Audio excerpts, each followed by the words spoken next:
Wait, boo boo. You see this? Huh? You see this? Yeah, this is my lightweight. Handle my lightweight. Good boy. Hey guys, welcome back to the After Hours. I'm the 8-Tailed Beast, and today we're going to talk about momentum trading.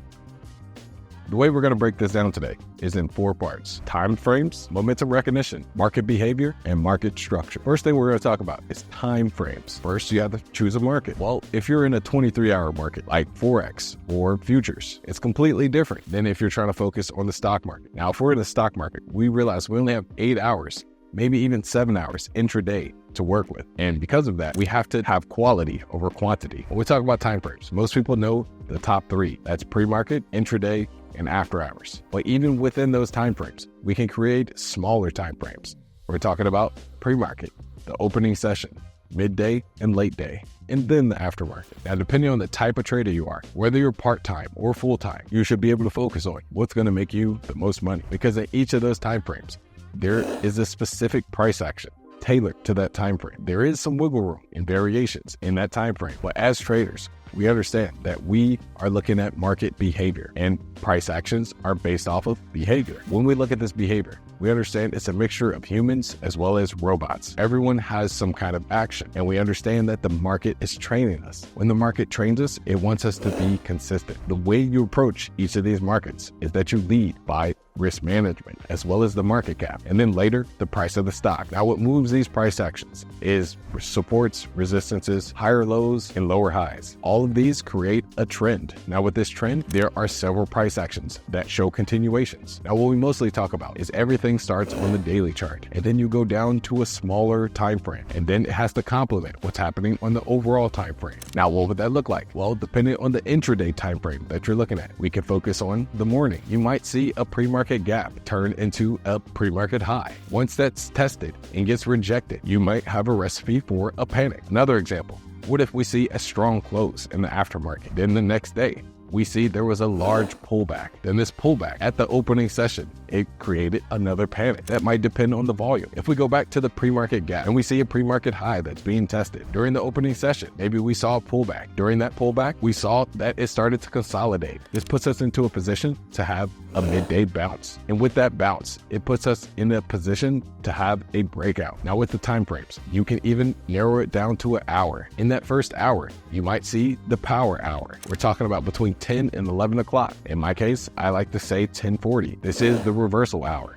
During this hour, we're likely to see a second push. Now, we're talking about if a stock gapped up overnight, and during the opening session, you have a spike. That spike has a higher chance of continuing, or the panic has a higher chance of reversing during 10 to 11 o'clock. Now, this is a market behavior that's tailored specifically to this first hour. Another thing that's tailored to that first hour is the amount of volume. Most of the volume, or at least 30%, happens in that first 2 hours, which is why, as a day trader, it's a really good idea to focus on those first 2 hours. Now, not everyone can focus on the first 2 hours. They may focus on late day plays or midday plays. Some people even just trade in the pre-market. But the key takeaway is that there's always a price action, and that behavior is attached to a market structure, which is tailored to a time frame. When it comes to each of these time frames, you're going to have to do a trading prep. If we are focusing on the opening session, you're going to need 20 minutes to do your trading prep in the pre-market. If you're focused on a late day trade, you're going to need trading prep during the midday. If we're trying to make a late day play and we see there was a massive whipsaw or a midday comeback, maybe we can make a play for the late day, especially if it matches a high on the daily chart. One of our jobs as a day trader is to profit consistent. And the only way to do that is to make a plan. Whatever plan that you have, you're going to have fixed components. We're talking about every piece of your plan can be tweaked. For example, if we have 100% of our equity in each one of our normal trades, we use 20% of our equity. If we see a setup that's less than our normal trade, we want to use less than that 20%. If we see an excellent opportunity, something that doesn't happen very often and has a huge reward, maybe we want to use up to 30% of our equity. Interested in trading like Steven Dux? It all starts with choosing the right broker. Dux Trading has partnered with Centerpoint Securities to supercharge your trading journey. By joining Centerpoint Securities through Dux Trading, you can unlock CP Edge, a suite of top-tier trading tools valued at over $6,000 right at your fingertips. Gain an edge in your trading with real-time scanners, cutting-edge news, and a personalized trading journal. Experience trading like never before with superior short inventory, dedicated support, buttery smooth trade execution, and the opportunity to earn interest on any of your idle funds. Plus, enjoy competitive pricing that suits your trading style. Ready to elevate your trading? Simply click the link in the description below to get started. Now, let's dive back into the content. As a day trader, we are disciplined. Now, disciplined day traders, they have a structured approach. Now, this structure can be as simple as having a fixed max loss or a fixed position size. But as a human, most people can't stick to those rules. And some of these rules were meant to be broken. When we talk about the rules that were meant to be broken, let's talk about a few situations. We're talking about when a stock is trackable, but it's not tradable. If a stock is tradable, that means you see an opportunity. Maybe you had an opportunity where there was a 2-day parabolic, where on the second day, there was a lot less liquidity than the first day. Now you expect a failed reclaim or a failed continuation, which makes this a great short. In that case, if this stock went parabolic and went from single digit to almost triple digits, you want to capitalize on that move. And you might even increase your risk for that. When you put money into a stock, that is your risk. But on top of that, you have to have a max risk, which is usually a percentage of your total money. This is not what you want to lose. This is what you can afford to lose. There has to be a balance between your winning percentage and your risk-reward ratio. If you're only winning 40% of the time, you won't become profitable in the long run unless you're doing 2-to-1 risk rewards. If you're winning over 60% of the time, you can get away with the 1-to-1 risk reward and be profitable in the long run. If you have to do too many tweaks inside of your trade, your trading edge is not profitable. This week we had MLGO and PIK.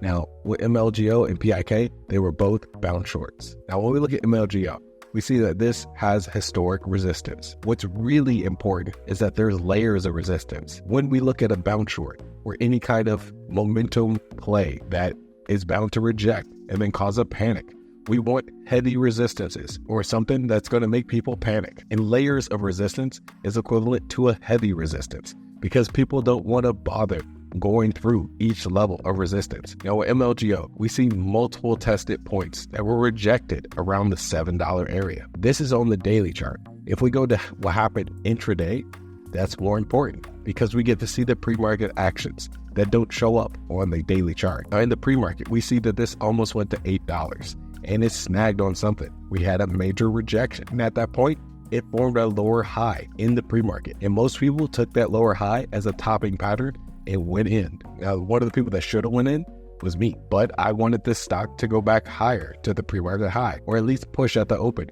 and it didn't. So I missed the trade. One of the trades I did pick up this week is PIK. With this stock, it had 30 million resistance, and this resistance was spread over $6. So we actually don't like widespread resistances, but we work with what we had. When it comes to this stock, it was up almost 100%, and it was inside of this widespread resistance. Now at that point, we're wondering, where do we want to risk? So if we're just looking at the daily chart, you can see this can go as high as $10 before we break our resistance. That's too much risk on the table. If we go to the intraday, and we knew that this would snag around 650. To get a confirmation, we wanted some form of weakness, a topping pattern. Now, when we do this, we normally look for 20% pulls from the top, and that shows that there's going to be some form of weakness. In that case, I wanted to size into strength. I went in at the open, and then I added on a bounce. At that point, we had our lower high and waited for the confirmation of the trend. So this ticker was not very ideal, because it didn't have a push at the open, and the bounce that it had wasn't very strong. But we did get our lower high, and I ended up chasing. And I put on some size too, and because of that, my overall average was around 480. Now this went as low as 420, but I sized all the way out at 440, which means I made 40 cents on this $4 ticker. That was just enough to get my borrows back. One of the things you have to understand is that our job is to make things as efficient and as simple as possible. If you are a momentum trader, which most people are, you need to have a specific trade signal. We're talking about at a specific amount of volume or after a specific price action. This is a signal for you to go in. Let's say a stock just IPO'd and it went parabolic. After a while, it dropped. It didn't panic.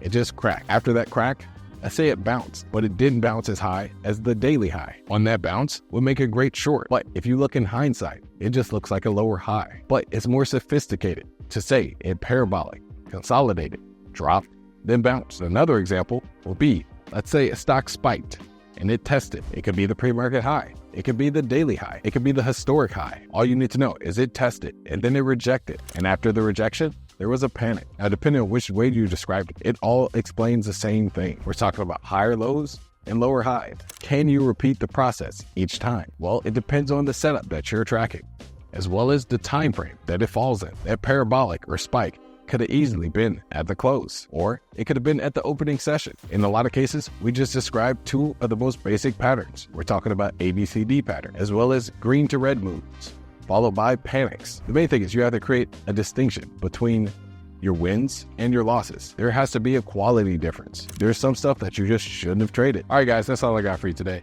If you like what you saw, hit that like and subscribe button, and I'll see you in the next video. Peace.